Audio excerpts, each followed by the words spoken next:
সোদপুরের এই বাড়িটায় সারা বছর থাকে অনটন। অভাবের সংসারে মাথায় এবার আকাশ ভেঙে পড়ল। যার পায়ের দিকে তাকিয়েছিল সবাই, সেই রঞ্জিত হালদার আর নেই। শহরে মহামারীর রূপ নেওয়া ডেঙ্গি কেড়ে নিল এক উদীয়মান ফুটবলারের জীবন।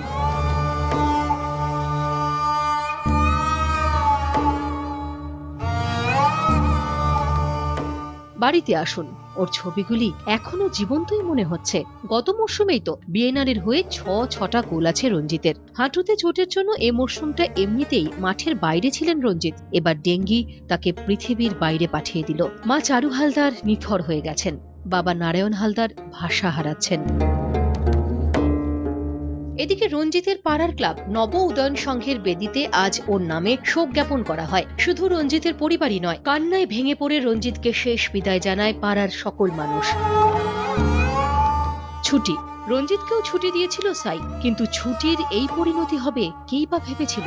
100 জনের ছুটি সাইয়ে, ডেঙ্গি প্রতিরোধের ব্যবস্থাই নেই। কে নেবে এই দায়? বিধাননগরে কোচিং এর জন্য সাইতে থাকতে গিয়ে জীবন দিতে হলো রঞ্জিতকে। রঞ্জিতের বিদায়ে ওর বাড়ি আজ সন্তানহারা। বাকি পরিবারগুলি কি সোদপুরের এই বাড়ির মতোই প্রহর গুনছে?